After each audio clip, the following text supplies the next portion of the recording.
Students, last lecture मध्ये आपण exercise 1.3 मधलं 4th एक्झाम्पल घेतलं होतं. आता आपण तुम्ही हे घरी करा 1 to 10 नंबरचे.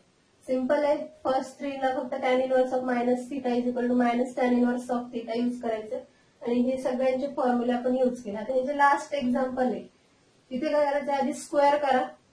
आधी स्क्वेअर करायचा, नंतर मल्टिप्लिकेशन 1 मायनस आय ने मल्टिप्लाय करून त्यांची मॉड्युलस आणि अँप्लिट्यूड म्हणजेच आर्ग्युमेंट फाइंड करायचे.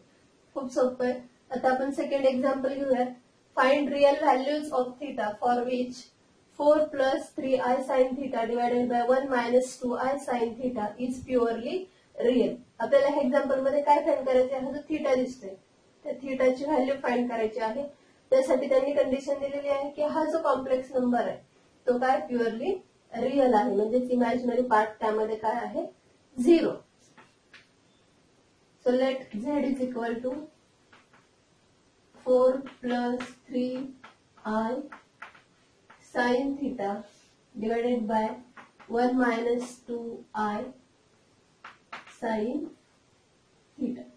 आता जर डिव्हिजन असेल तर आपण काय करतो, कॉम्प्लेक्स नंबर मध्ये जर डिव्हिजन आली तर आपण काय करतो, हा जो डिनॉमिनेटरचा कॉम्प्लेक्स नंबर आहे त्याच्या कॉन्जुगेटने काय करतो आपण, मल्टिप्लाय आणि डिवाइड. आपण इथे तसंच सेम करायचंय. Therefore z is equal to 4 plus 3i sin theta divided by 1 minus 2i sin theta.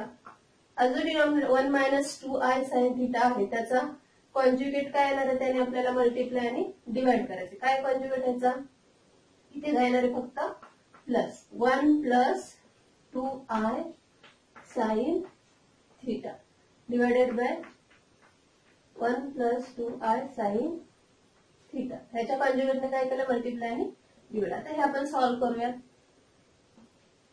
4 ने पुढच्या पूर्ण ब्रॅकेटला मल्टिप्लाय करायचं, म्हणजे 1 plus 2i sin theta plus 3i sin theta ने ह्या टर्मला मल्टिप्लाय करायचं. 3i sin theta into 1 plus 2i sin theta divided by ह्या दोघांचं मल्टिप्लिकेशन.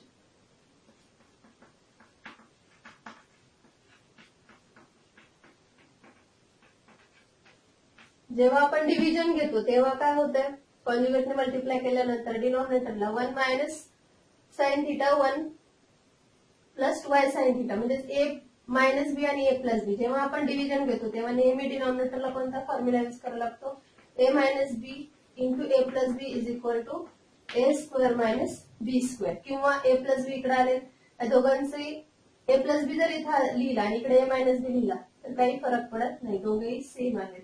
म्हणजे कधी कधी असं येऊ शकतं a plus b into a minus b is equal to a square minus b square. दोघांचा फॉर्म्युला कसा आहे, सेमच आहे. आता आपण हे सॉल्व्ह करूया.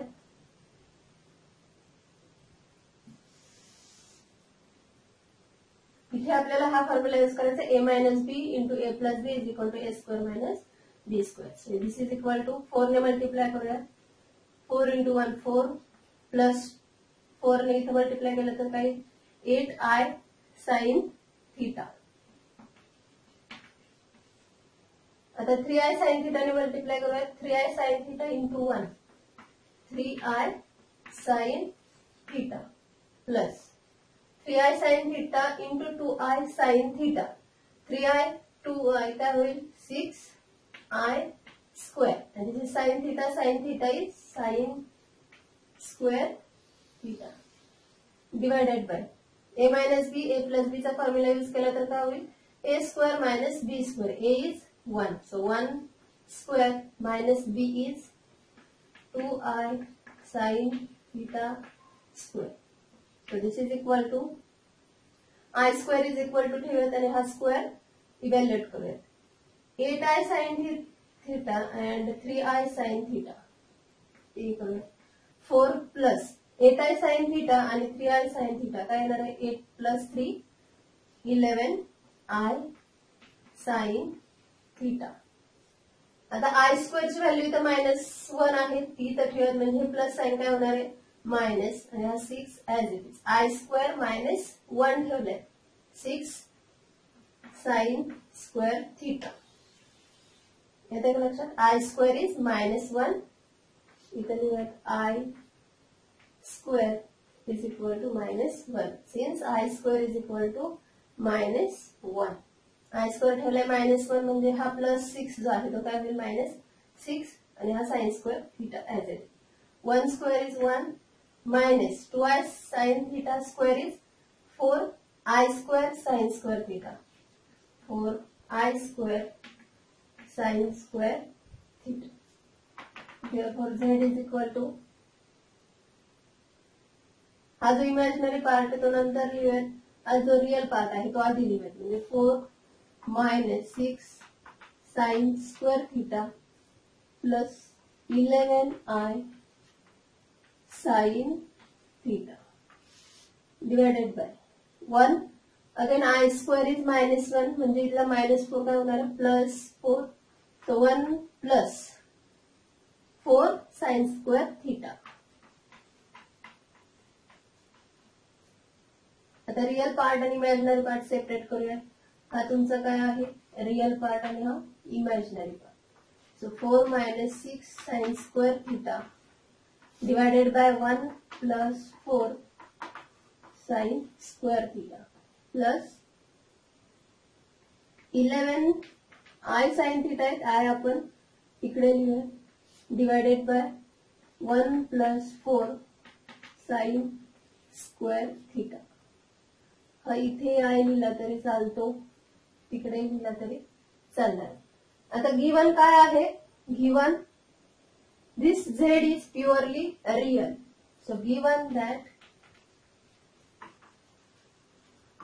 z is purely real. Real आहे म्हणजेच त्याचा इमॅजिनरी पार्ट काय असणार आहे 0. This is imaginary part. So imaginary part of z is equal to 0. काय आहे imaginary part 11 sin theta divided by 1 plus 4 sin square theta is equal to 0. So therefore is equal to 0 आहे म्हणजेच तुमचा numerator काय असणार आहे 0 असणार आहे.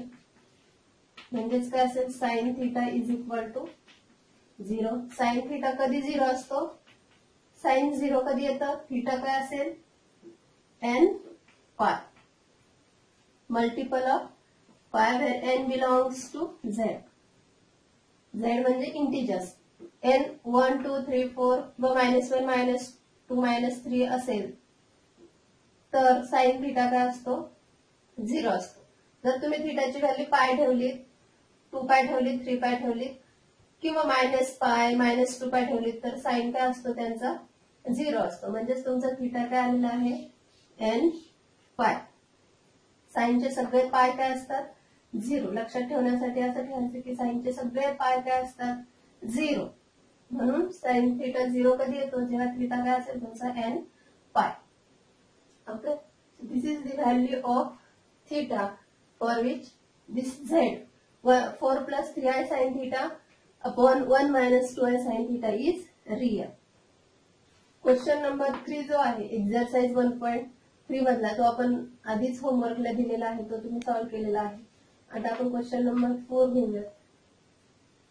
Express the following complex number. Express the following complex numbers in polar and exponential form.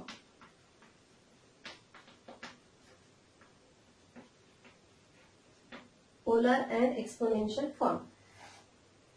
आता यातलं पहिलं एक्झाम्पल जे आहे पहिलं -1 plus √3i. सेकंड जे आहे ते आहे -i. थर्ड जे आहे ते -1 आहे. फोर्थ आहे 1/1 plus i. फिफ्थ आहे 1 plus 2i divided by 1 minus 3i. आणि 6 चे एक्झाम्पल आहे ते आहे 1 + 7i upon 1 minus 2 minus i square. तुम्हाला काय फाइंड करायचंय? Polar and exponential form. आता हे जे आहेत ते तुम्ही होमवर्कला करा, खूप सिंपल आहे.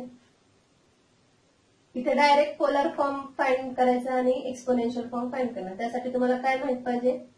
आर आणि थीटा लागणार. आता आपण हे एक्झाम्पल घेऊयात म्हणजे तुम्हाला हे कसे सॉल्व्ह करायचे ते कळतील. हे जे आहे 6 नंबरचं त्याच्यामध्ये डिव्हिजन पण आहे आणि मल्टिप्लिकेशन पण करावं लागणार आहे. ते आपण सॉल्व्ह करूया. बाकीचे जे 5th आहे ते तुम्ही घरी करा, सोपे आहे. सेम जसं मी 6 करणार आहे तसंच करायचं. तर let z is equal to घेऊयात 1 + 7i upon 2 minus i square. Okay, आधी हा स्क्वेअर इव्हॅल्युएट करूया. म्हणजे a मायनस बी ब्रॅकेट स्क्वेअरच्या फॉर्म मध्ये आहे. a minus b bracket square. काय असतं a minus b bracket square? a square minus twice ab plus b square. हा फॉर्म्युला यूज करूया इथे. So a is 2 and b is I. So a square is 2 square minus twice ab. A is 2 and b is I plus b square. B is I bracket square. So therefore z is equal to 1 plus 7i divided by 2 square is 4 minus 2 into 2 into I. 2 into 2 4 I and this is plus I square is minus 1. So directly आपण काय लिहू देतो? minus 1. So this is 1 plus 7i divided by 4 minus 1. 4 minus 1 is 3 and this is minus 4i. आता इथे काय घेऊयात आपण? Division घ्यायचे. इथे डिव्हिजन घेण्यासाठी काय करावं लागेल आपल्याला? 3 minus 4i चा जो कॉन्जुगेट आहे त्याने काय करायचे? मल्टिप्लाय आणि डिवाइड. काय असेल 3 minus 4i चा कॉन्जुगेट? 3 minus 4i चा कॉन्जुगेट काय आहे? 3 plus 4i. Okay, 3 minus 4i चा जो कॉन्जुगेट आहे 3 minus 4i चा 3 plus 4i त्याने मल्टिप्लाय आणि डिवाइड केली. आता मल्टिप्लिकेशन घेऊयात. 1 plus 7i ने मल्टिप्लाय करूया. डायरेक्टलीच करूया.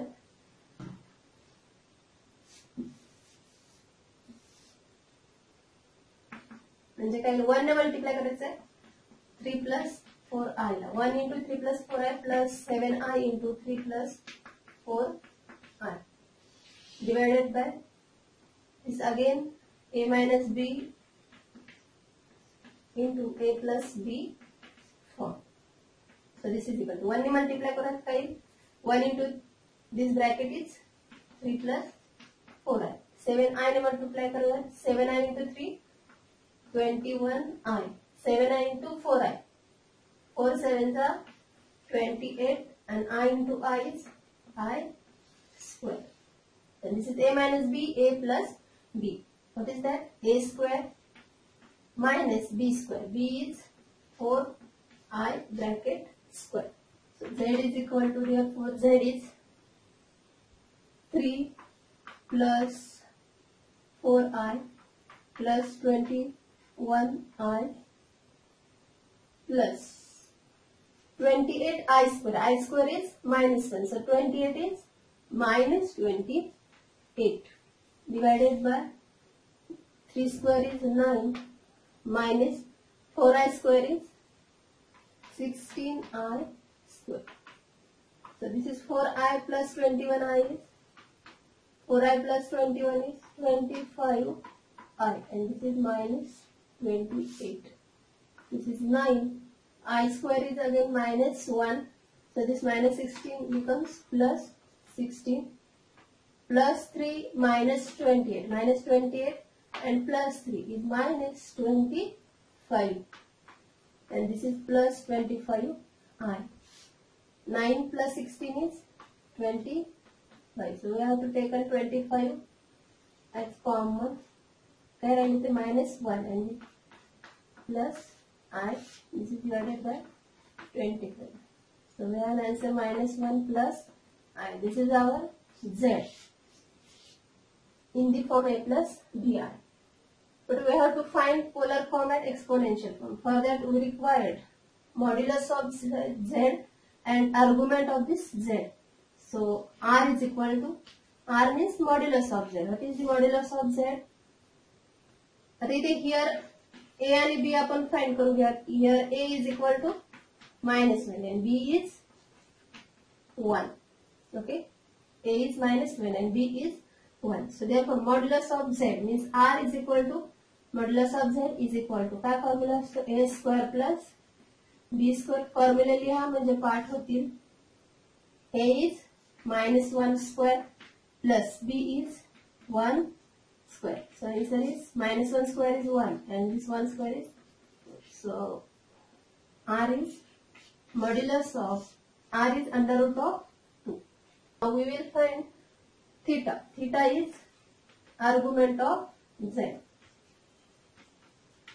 So here A is -1. -1 is less than 0 and B is 1. B is 1 greater than 0. Therefore Z lies in which quadrant? -1 and +1. -1 and plus. So in second quadrant. Z lies in second quadrant.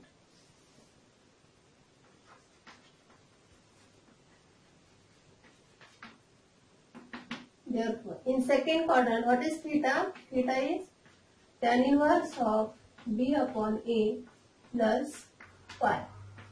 So tan inverse of B is 1 and A is -1 plus phi.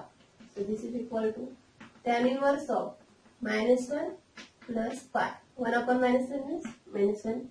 And here we use tan inverse of minus theta. What is the tan inverse of minus theta? Tan inverse of minus theta is, since tan inverse of minus theta is minus tan inverse of theta. So tan inverse of -1 is minus tan inverse of 1 plus phi.